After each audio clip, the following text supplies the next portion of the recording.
Dhaka premier লিগে বৃহস্পতিবার 3টি ম্যাচ অনুষ্ঠিত হবে। মিরপুরে হাই ভোল্টেজ ম্যাচে আবাহনী খেলবে প্রাইম দোলেশ্বরের বিপক্ষে। বিকেএসপিতে শেখ জামাল ধানমন্ডির প্রতিপক্ষ লিজেন্ডস অফ রূপগঞ্জ, আর ফতুল্লায় খেলাঘর সমাজ কল্যাণ লড়বে উত্তরা স্পোর্টিং এর সঙ্গে। সবগুলো ম্যাচ শুরু হবে সকাল 9টায়।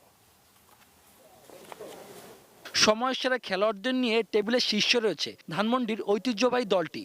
8 ম্যাচে 7 জয়ে তাদের অবস্থান সবার উপরে। একমাত্র হার, সেটিও আবার প্রাইম ব্যাংকের বিপক্ষে। জহুরুল অমি, নাজমুল হোসেন শান্ত কিংবা মোসাদ্দেক সৈকত ধারাবাহিকভাবেই রান করে যাচ্ছেন। প্রয়োজনের দিনে ব্যাট হাতে সাব্বির রহমান, সৌম্য সরকাররা যে জ্বলে উঠতে পারে সেটি সবারই জানা। বোলিংয়ে তাদের ভরসার প্রতীক মাশরাফি বিন মুর্তজা, সঙ্গে রয়েছে নাজমুল অপু ও সানজামুলরা। তবে ইনজুরি কারণে এই ম্যাচেও পাওয়া যাবে না রুবেল হোসেনকে। ইনজুরিগুলো দেখেন এমন একটা অবস্থায় তারা আছে, তাদের হয়তো একটু টাইম লাগতেছে ইনজুরিতে। আর আমরা ওদের প্রেশার ক্রিয়েট করতেছি না, যেহেতু সামনে আমাদের বড় একটা মিশন আছে বাংলাদেশের।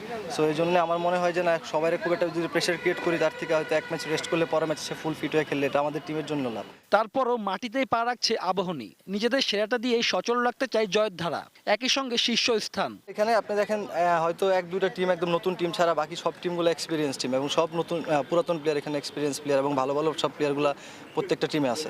সো এখানে কম্পিটিটিভ ক্রিকেট হবে, এটাই আমরা আশা করি।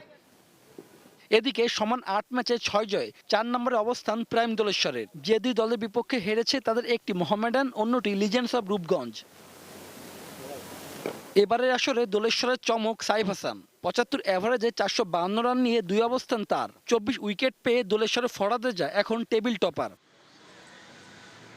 শেষ 5 খেলায় 2টি করে জয় পেয়েছে দুই দলই। পেসার আবু জায়েদ রাহির কণ্ঠে আত্মবিশ্বাসের সুর। শক্তিশালী আবাহনীকে ছাড় দিবে না তারা। যেহেতু আমাদের টিম আবাহনীর এগেনস্টে সবসময় ভালো খেলে, তো আমাদের জন্য ম্যাচটা অনেক ইম্পর্টেন্ট, কারণ এই ম্যাচটা যদি আমরা জিততে পারি তাহলে শিরোপার জন্য আমরা আগে থাকবো।